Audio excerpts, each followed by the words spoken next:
Welcome to PropTax Tutorials. I'm David LeVan. In our last PropTax tutorial entitled What is Obsolescence, we introduced the concepts of functional and external obsolescence. You may recall functional obsolescence is defined as the loss in value due to the inability to perform adequately or in the manner that the property did when it was first created.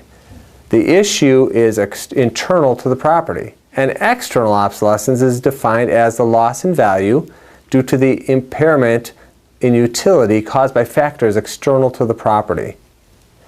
The responsibility of identifying, quantifying, and reporting obsolescence falls on the taxpayer.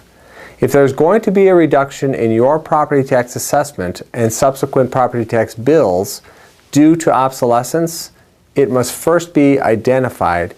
So how does one identify obsolescence? In order to identify obsolescence, we need to identify the causes of obsolescence. Causes of functional obsolescence generally revolve around a change in technology or a design change. Let's take a manufacturer, for example. When a production plant is built, it is usually built with the latest and greatest design. Over time, newer and better ways of design are introduced, making newer plants faster and more efficient. The original plant experiences functional obsolescence. It has become inadequate. This inadequacy may be throughout the plant or only within a section of it. In fact, it can be just with a piece of equipment in the plant. The reverse of inadequacy can also occur. It's called superadequacy. Superadequacy reflects building more design into a property than the market really cares about. We see this sometimes with a corporate headquarters that's built to make a statement. Now, it's important to point out that inadequacy and superadequacy are measured by the marketplace through the eyes of a potential purchaser of the property. All things considered equal, a purchaser would pay less for a property that exhibits obsolescence when compared to one that does not. I mean, why pay for a property exhibiting inadequacy in technology or design? Likewise, a purchaser will not pay as much for a super-adequate facility. Why buy the Taj Mahal when a simple cemetery plot will do?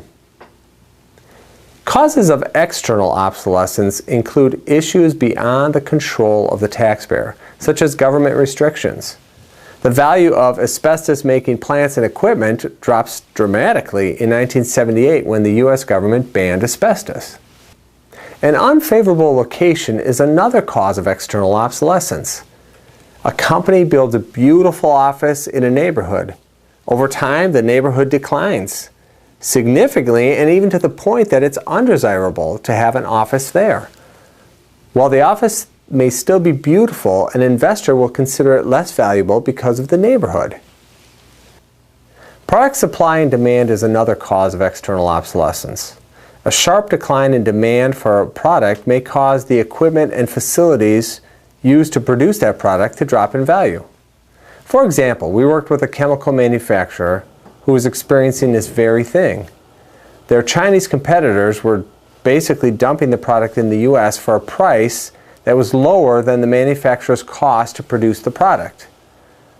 This facility, which was built for millions of dollars just a few years earlier, had greatly diminished in value. What investor wants to pay for a plant that will cost him money to operate? That's external obsolescence. Functional and external obsolescence can occur in almost any type of equipment or building.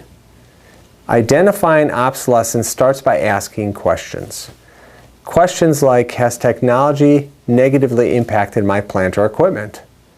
What design changes have occurred in my industry? Are there bottlenecks in my process causing it to be inadequate? Do I have inactive equipment? Why is it inactive? Did we overbuild? Is our operation profitable? By looking at the causes, you'll be able to identify obsolescence, which is the first step. Quantifying obsolescence is another matter, one that will be covered in our next PropTax tutorial. Thanks for watching PropTax Tutorials, one of the many ways Advantax is demystifying property taxes.